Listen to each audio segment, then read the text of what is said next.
E aí, tudo bem? Eu sou o Fred Alecrim e este é mais um episódio do Varejo Cast.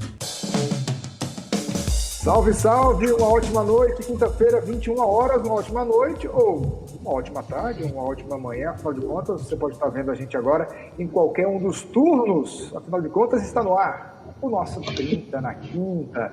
30 minutinhos de notícias comentadas do mundo dos negócios toda quinta-feira aqui no nosso canal, no 30 numeral, na quinta por extenso. Esse programa que é feito a partir de Natal, com conexões em São Paulo, e comigo estão aqui Fred Alecrim e Caio Camargo. Fred Alecrim, boa noite. Boa noite, Luiz, boa noite, Caio, boa noite a todos e todas que nos veem e nos ouvem agora. Mais um 30 na quinta e muita notícia boa aí pra gente comentar. Caio Camargo, diretamente de São Paulo, boa noite, boa tarde, bom dia. Boa noite, boa tarde, bom dia, boa noite, Fred, boa noite, Luiz, como é que tá, cara, tudo bem?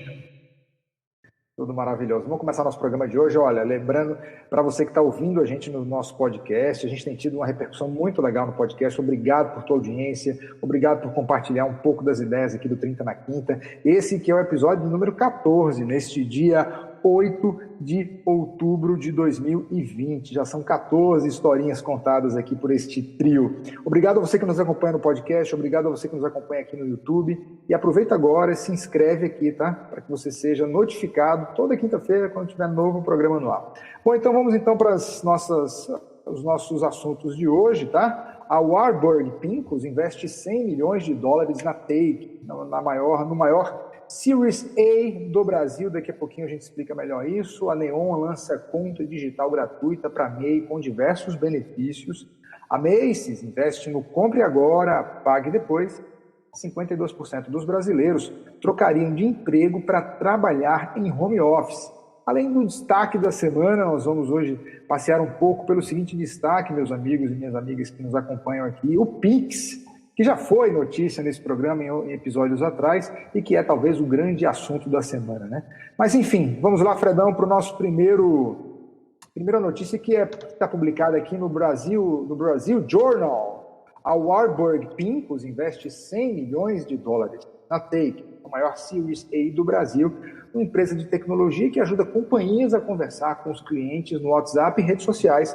Acaba de levantar $100 milhões com o Warburg Pincus, na maior aposta até agora de que o chamado Conversational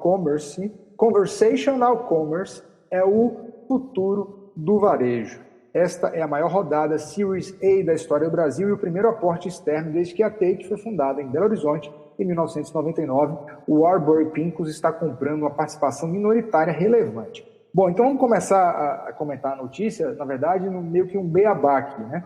Vamos explicar primeiro o que é o Conversational Commerce e eu queria também que vocês definissem o Series A para a gente contextualizar melhor a notícia. Eu começo com você, Caio Camargo. A Series A são as startups aí que elas já valem, né, mais de 10 milhões, acima de 10 milhões já considera investimentos de Series A, né? Ou seja, ela vale 10 e os caras vão investir 30, 40 nessa história para que ela cresça, né, e vá para outro nível nessa história toda. Conversational Commerce, né, é um dos termos novos ali que estão nascendo, está se propagando, mas de fato, até por todo o contexto que as empresas vivenciaram, né, é uma nova maneira de dialogar entre a marca e o consumidor, de fato estabelecendo uma conversa, por isso Conversational Commerce nesse sentido, e não há dúvidas ali que o WhatsApp foi a grande estrela dessa conversa toda entre marcas e consumidores no meio da pandemia e foi uma das grandes armas para as empresas aí utilizando nessa história.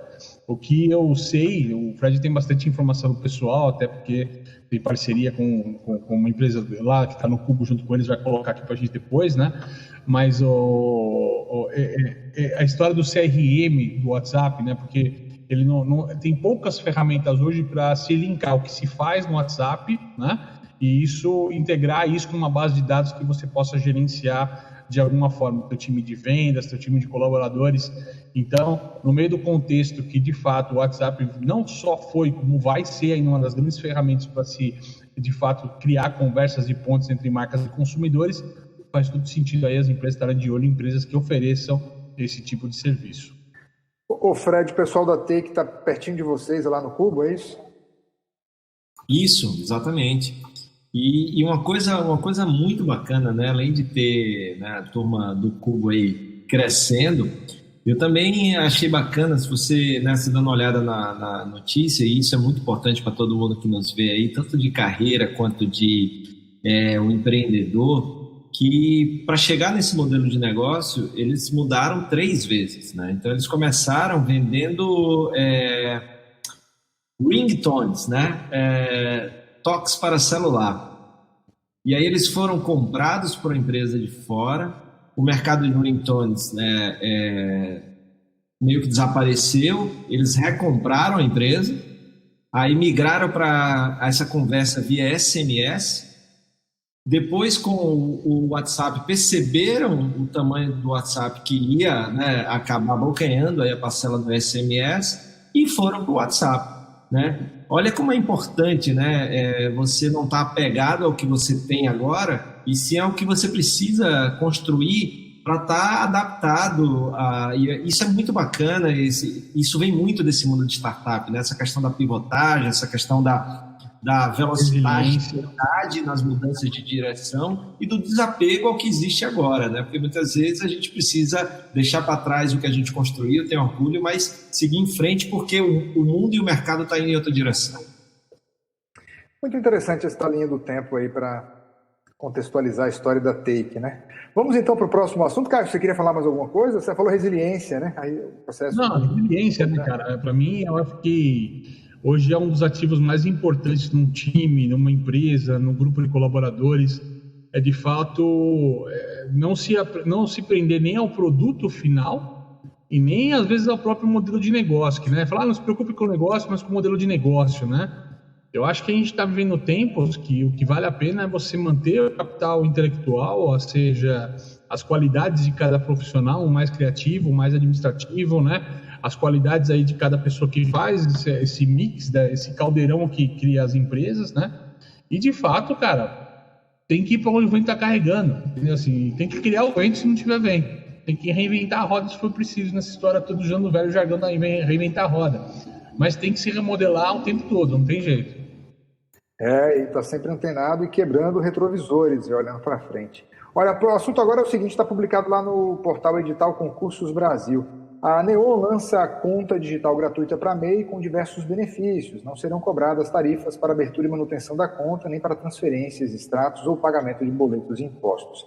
Após comprar a startup MEI Fácil, o Neon anuncia uma conta digital pensada para o microempreendedor individual. A conta já pode ser criada a partir desta segunda, a partir da última segunda-feira, desde a última segunda-feira. Ela não cobra mensalidade, está integrado ao aplicativo MEI Fácil.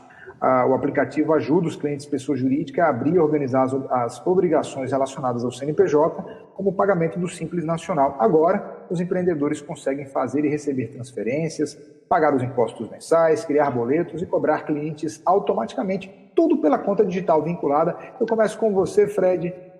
Poxa, isso aqui facilita a vida, vai facilitar a vida de milhares e milhares de empreendedores, enfim, a base dos nossos empreendedores Brasil afora, não é?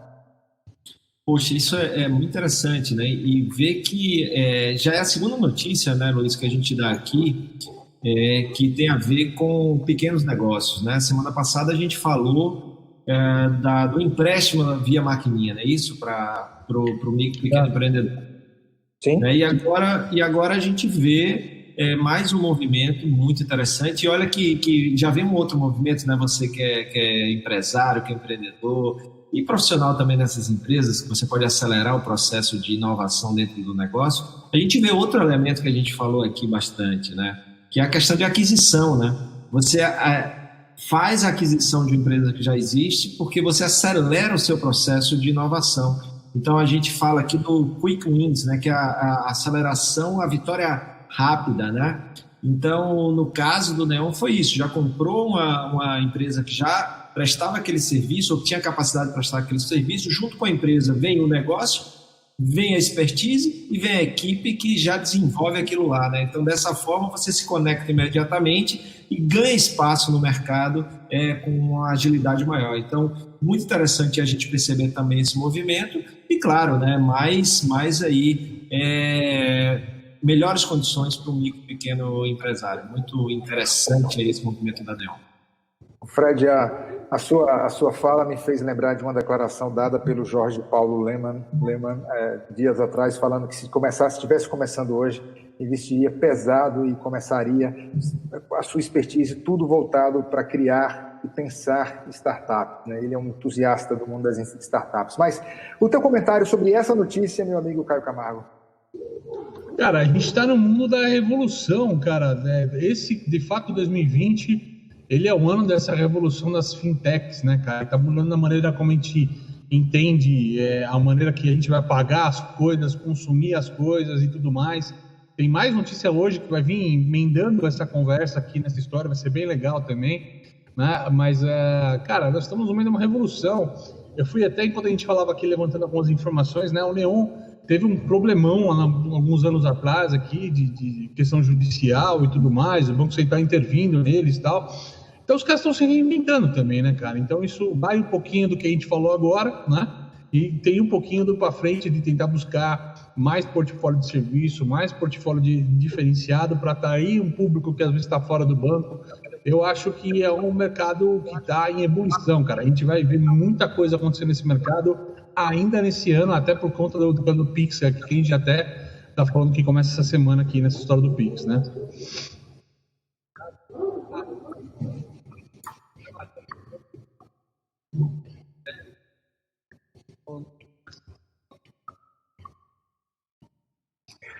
Então vamos lá, vamos aqui para o próximo assunto que está publicado na Reuters. A Macy's investe no Compre Agora e Pague Depois. A notícia da conta aqui de que eles, enfim, acabam de assinar um acordo com um grupo sueco, né, o grupo Klarna, para esse tipo de posição, esse tipo de pagamento. E tem até investidores do tipo até o rapper Snoop Dogg também está no meio aqui investindo sua grana. Fred, eu começo por você. Como é que é essa história de comprar agora e pagar depois? Falando online, claro, né? Cara, isso é muito interessante, né? Eu e Caio, a gente acompanha o varejo americano há bastante tempo, principalmente Alô, Fred.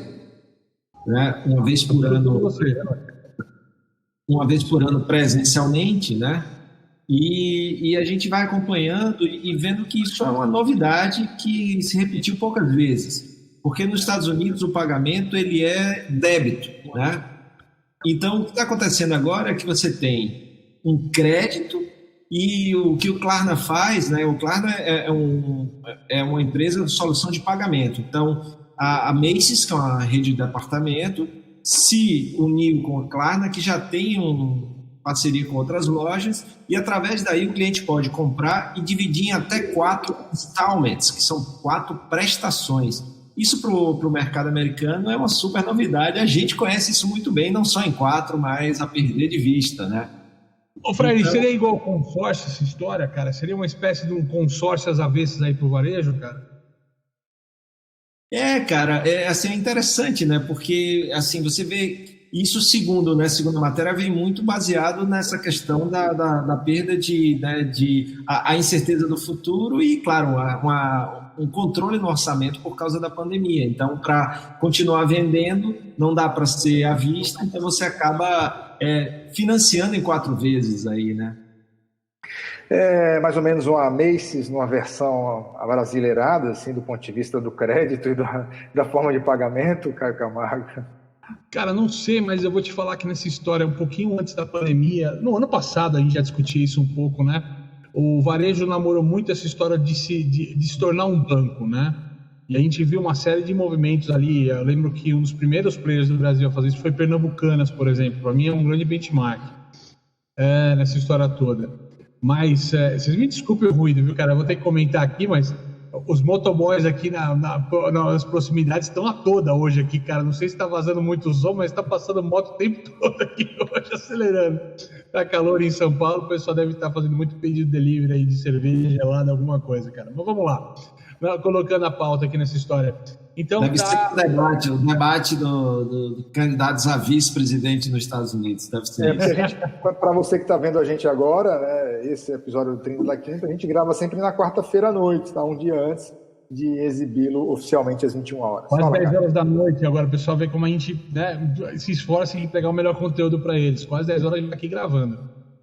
Mas vamos lá. Então, assim, já tinha um ensaio, né, de você ter uma carteira digital, e uma vez que eu tenho uma carteira digital, né, eu como consumidor dentro de um varejista, um dos produtos pensados por alguns varejistas, mas que ainda não foi colocado em prática na grande maioria deles, seria esse de você ter um sistema pré-pago, né, de alguma coisa.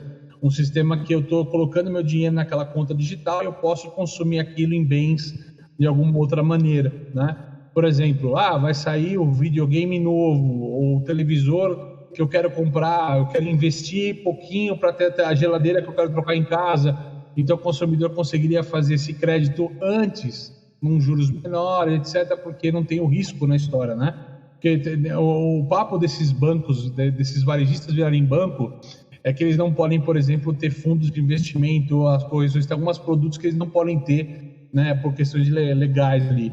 Mas, de fato, é um baita de um negócio ali para o pessoal estar olhando e, quem sabe, pode ser uma alternativa interessante para se trazer para o Brasil, com certeza.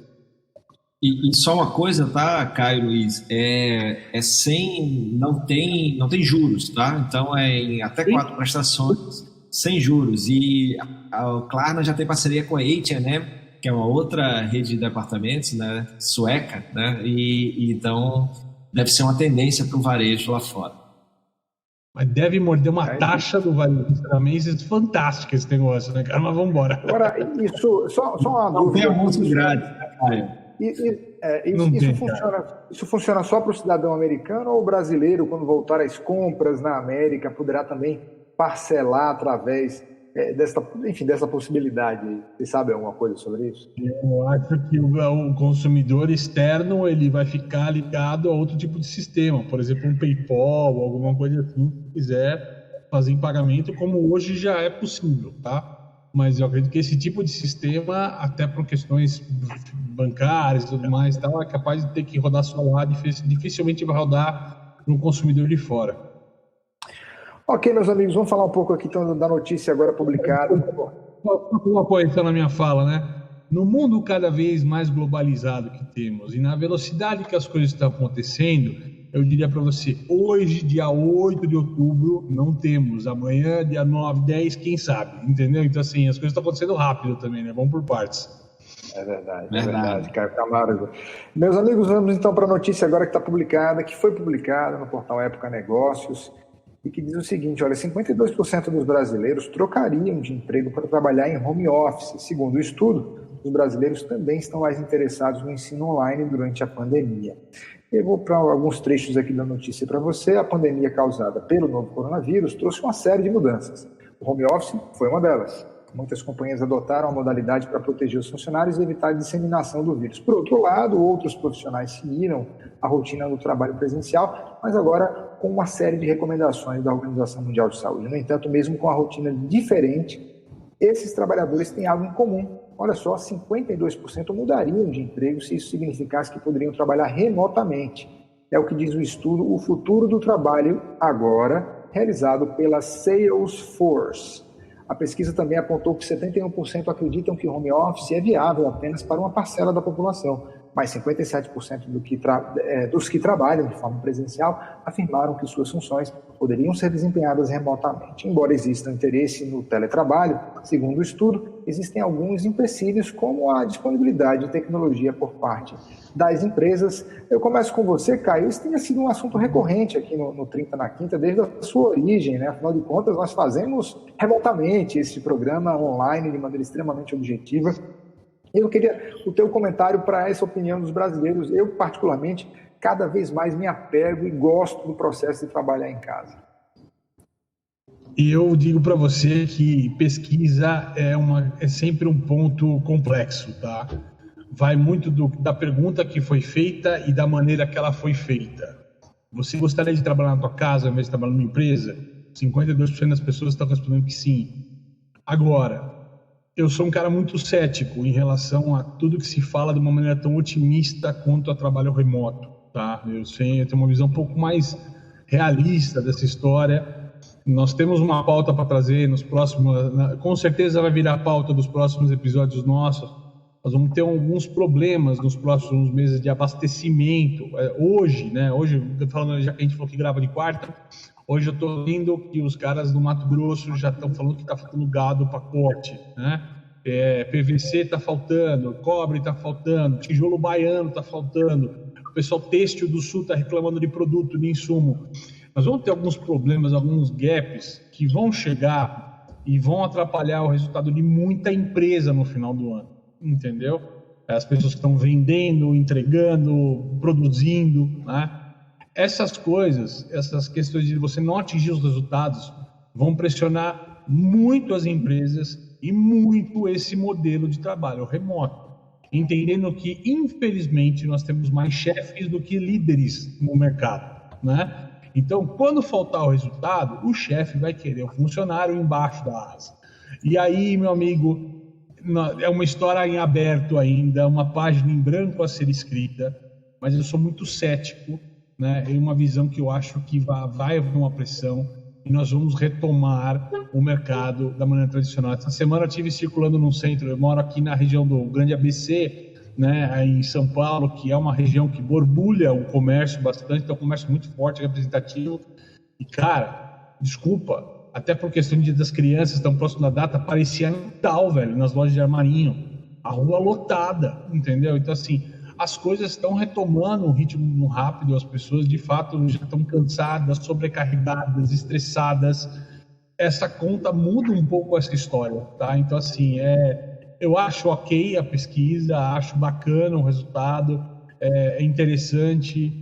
Você tem um aval de uma empresa que aposta no digital, uma Salesforce, é uma bandeira digital nessa história toda, então ela tem interesse que as pessoas comprem mais online, fiquem mais online, trabalhem mais com o sistema no final do dia, né? Então tem sempre esse viés e como é que a gente enxerga as pesquisas. Não que eu acho que ela seja mal intencionada, tá? Mas é que você tem uma questão de como pergunta e o que pergunta nessa história que muda todo o cenário. A gente tem que lembrar que, de fato, hoje, 8 a 9% da população economicamente ativa trabalha em home office, né? Tem mais de 90% que não está nessa história. Então, quando você olha para os 90%, que gostaria de trabalhar, eu queria fazer isso, mas não posso, né? Eu acho que posso, eu acho que daria. Então, assim, são questões ainda muito abertas. Eu diria para a gente que a gente está vivendo um grande gerúndio nessa história toda, né? Aprendendo, entendendo, né? Buscando. Então é difícil você cravar que vai mudar, cravar que vai alterar tudo, cravar que vai ser muito diferente. Eu acredito que quebramos alguns mitos, só para não alongar muito nessa história, e o principal é que flexibilizar a jornada de trabalho ela é muito interessante. Eu acho que nós não vamos nem para o 8, voltar ao que era, nem para o 80 mudar tudo. Mas o 44 vai funcionar. Eu acho que eu até já disse isso em um outro episódio nosso. A frase do programa até agora: estamos vivendo um grande gerúndio. Já anotei para adotá-la no meu programa de rádio. Fred Alecrim, vamos agora conversar então com o nosso eremita, aquele que há muito não sai de casa, que vive, que se adaptou, que está gostando, que está curtindo esse momento. Fred Alecrim, que redesenhou por completo a carreira com esse processo de isolamento. Pois é, velho, pois é. Primeiro eu acho fantástico essa reflexão que o Caio faz e como ele traz essa questão do gerúndio, que é a representação do momento de transição que a gente está passando, né? Então, esse é um fato. E aí eu acho muito interessante. Outra coisa é o que você falou, Luiz, que eu me adaptei muito bem. Agora, voltando ao que o Caio falou, eu me adaptei muito bem porque o meu modelo de negócio permite. Né? Então a pesquisa vai muito do extrato de onde foi tirado, né? Isso daí. É claro que tem muita gente que trabalha presencialmente, que vê gente trabalhando em casa e gostaria, mas não pode pela essência daquele negócio, pela essência daquele trabalho. não só pela questão de líderes e chefes, como o Caio falou também. Mas, assim, hoje mesmo, Luiz, a gente teve uma reunião às 10 da manhã. Você poder ter uma reunião sem precisar entrar num carro, sem precisar pegar trânsito, sem precisar... Olha o tempo, a gente consegue ser mais efetivo na hora de trabalho, no dito horário de trabalho, porque a gente elimina da nossa vida os deslocamentos. Nós estamos falando de Natal, que é uma cidade menor. Imagina, Caio, quanto que ele gasta por dia em deslocamento, que ele mora em São Paulo. Então, se a gente elimina daí... É fácil, no mínimo 3 horas, cara. No mínimo 3 horas de ida e volta. 3 horas para ir e voltar. Uma hora e meia ida, uma hora e meia volta. 3 horas de volta. Vamos imaginar, então, essas 3 horas, vamos imaginar essas 3 horas do Caio, de efetividade, né? De presença no trabalho. Eu não preciso trabalhar depois do expediente nem antes do expediente, porque eu tenho o tempo necessário para trabalhar durante o expediente. E porque, né, o tempo de deslocamento rouba muito, fora o estresse que o tempo de deslocamento dá, fora o acordar antes, né, fora um monte de coisa que traz com isso. Então, assim, infelizmente, nem todo mundo tem a possibilidade.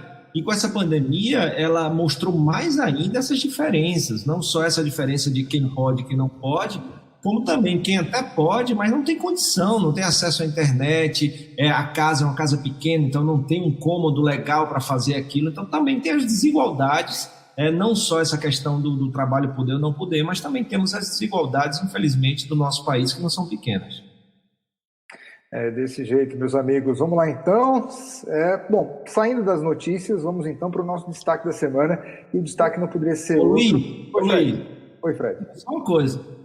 Eu, por mim, né, tirando as viagens internacionais e tal, porque outra coisa que eu percebi, eu não sei vocês, mas esse tempo que eu passei, essa semana eu saí mais, mas esse tempo que eu passei, velho, eu não peguei uma gripe.